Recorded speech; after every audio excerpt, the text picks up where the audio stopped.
अभावविकारश्च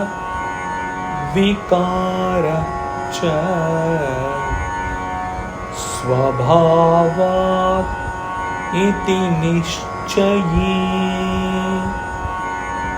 nirvikār gatakleśaḥ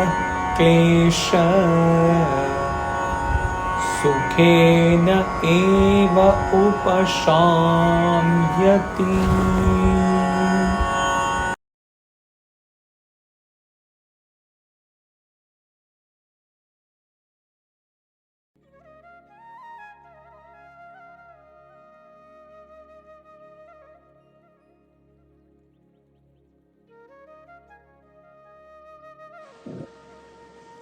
He who has understood with certitude that change in the form of existence and destruction is inherent in things, becomes unperturbed and free from all the pain and easily finds his peace.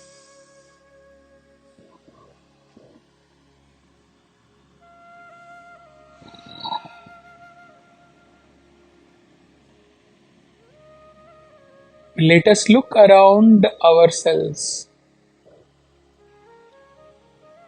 our past few years, and see what all things have changed in these few years.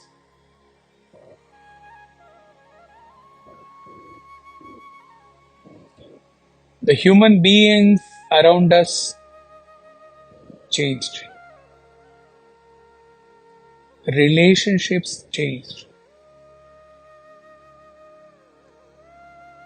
The respect in our circle changed.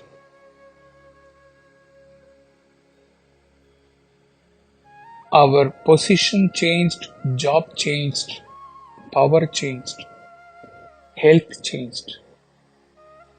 Our location changed, environment changed, status, facilities changed. And during the COVID period, the economy changed. The world changed.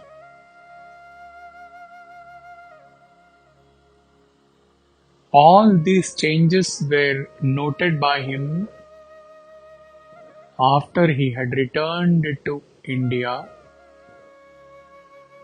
comparing his life in Muscat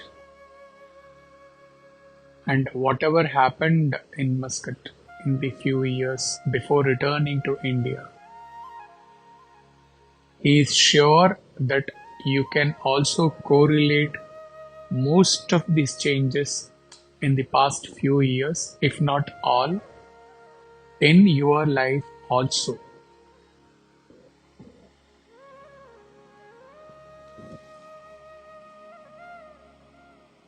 As long as creation is perceived as a matter,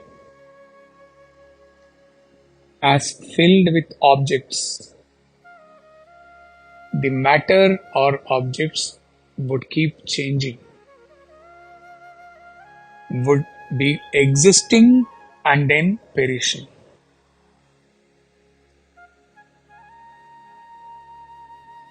Let us look at ourselves. How many changes have happened in ourselves as well? What does Ashtavakra teach in this verse? He says, or he means, change is a permanent phenomenon. Realize and accept this. Birth, sustenance, and destruction is a natural process of anything which is created in this world.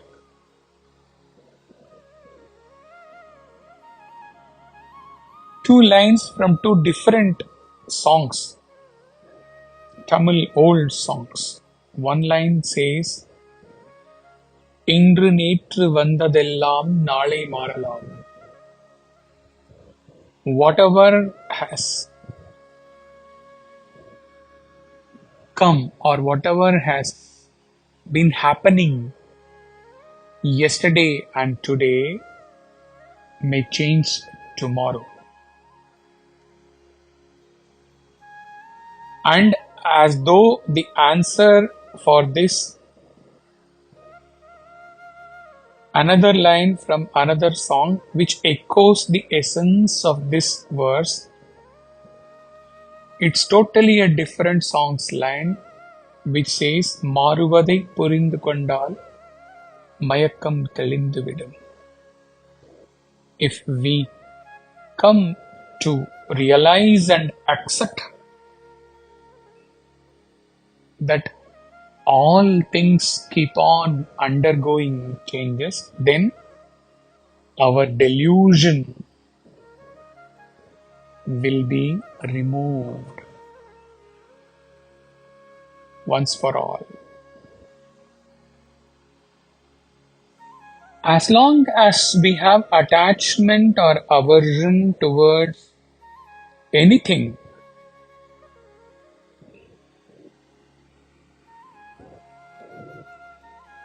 though we may not realize it explicitly,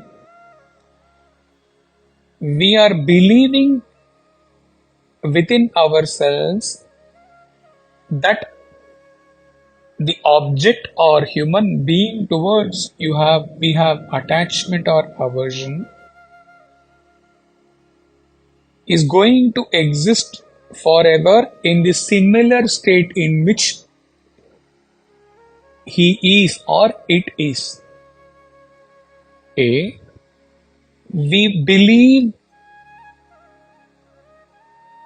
that we are going to be existing in the same state with the same frame of mind, with the same vasanas about those things forever, and therefore the object, if we believe it will remain the same, and our impressions or aversions or attachment towards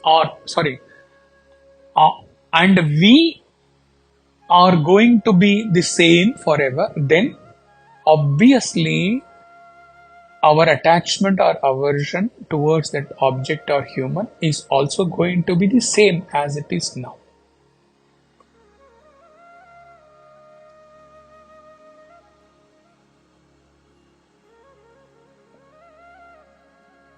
Whereas the reality is that that object is bound to undergo changes. That human being is bound to undergo changes.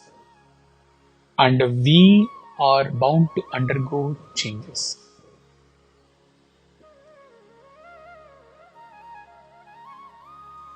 Then how we believe that our attachment or aversion towards the object or person will remain the same?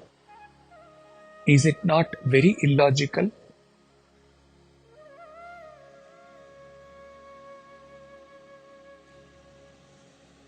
Having said that, the sage explains about the man of wisdom or the man of perfection and says, one who has realized that change, existence and destruction is inevitable, he would accept the changes both outside and inside him and move forward. And he is unperturbed and free from pain and is ever peaceful.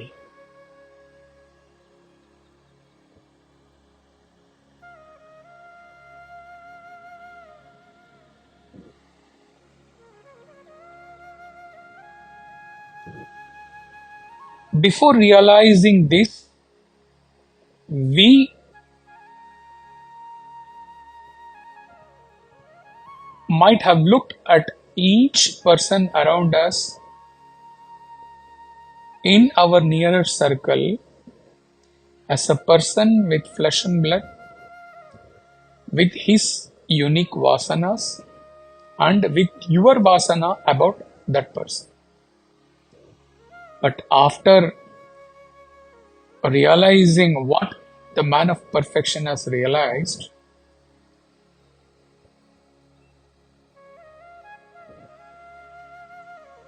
the realization is that the person with flesh and blood and his own vasanas, and you with your flesh and blood and with your own vasanas about him, all these will keep changing and will end one day. Then, upon this realization, you can no more look at anyone as a mere jiva with flesh and blood with their own plus and minus points.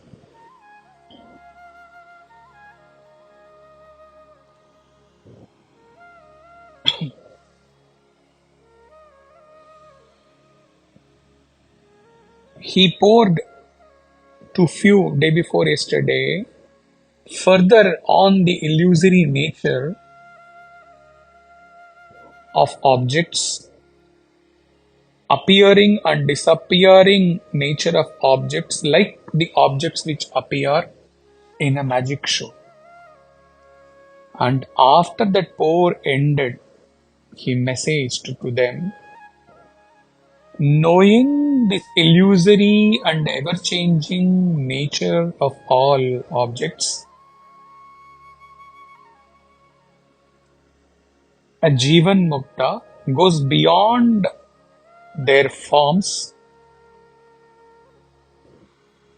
It is the form that changes. So he goes beyond the form and he ends up loving all of them or making all of them enjoy his love.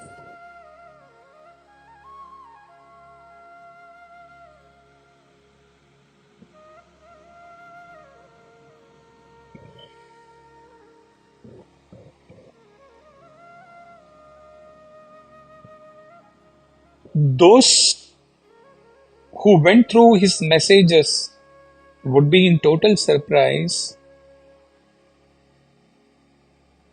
when they listen to this talk where exactly the same is expressed with only one change.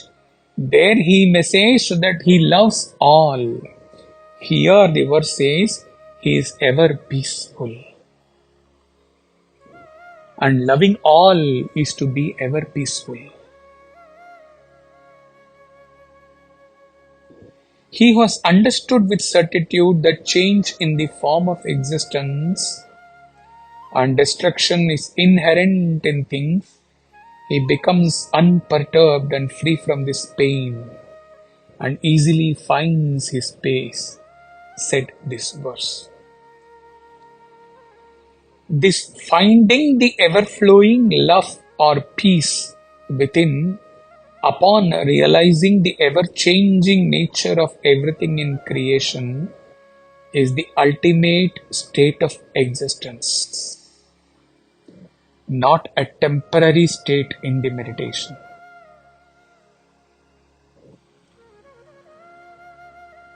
We'll try to examine. It is impossible to express, still we'll try with one more analogy to express this state.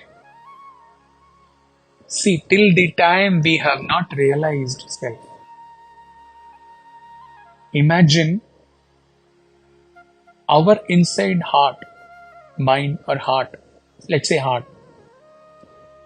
It is like a picture, a screen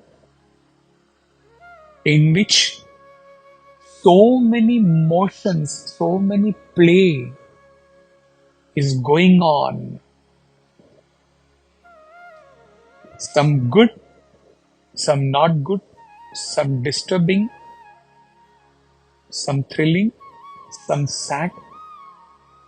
pictures or play or motions or movies going on in our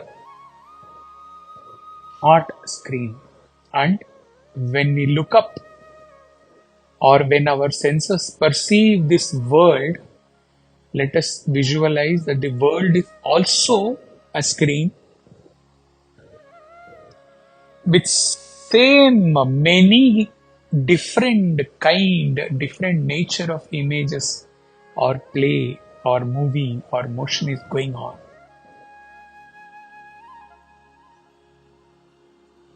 When the temporary nature of all the motions or play or the movie inside our heart screen or outside the creation screen is realized, then what happens? Both the screens, inside screen, heart, and the outside screen world, both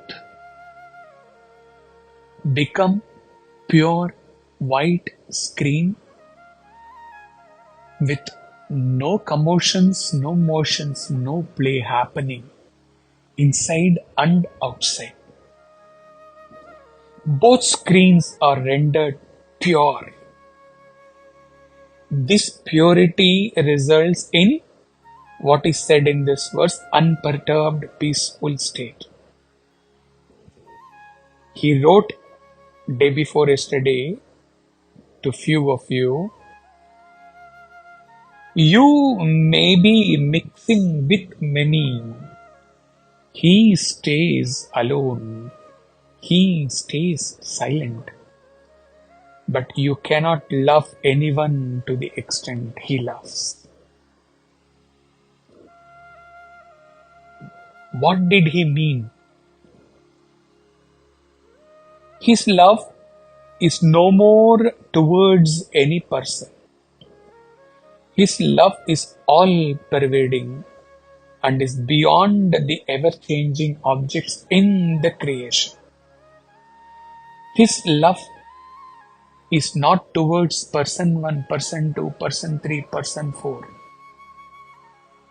His love is ehsas. His love is the state. So obviously person 1, person 2, person 3, person 100, person 1000, everyone will experience that love. But he is not seeing the person, seeing that object in the screen and sharing the love. His love is all-pervading, ever there. That is what he meant, that he may stay silent. He may not see anyone. He may not mix up with anyone. But you cannot love anyone to the extent he loves. Take anyone for that matter. How much ever he tries to express that state, the expression would still be limited because the language to express that language itself is finite and limited. He can only end this talk with one expression: love, love, love. Or, as the verse says, peace, peace, peace.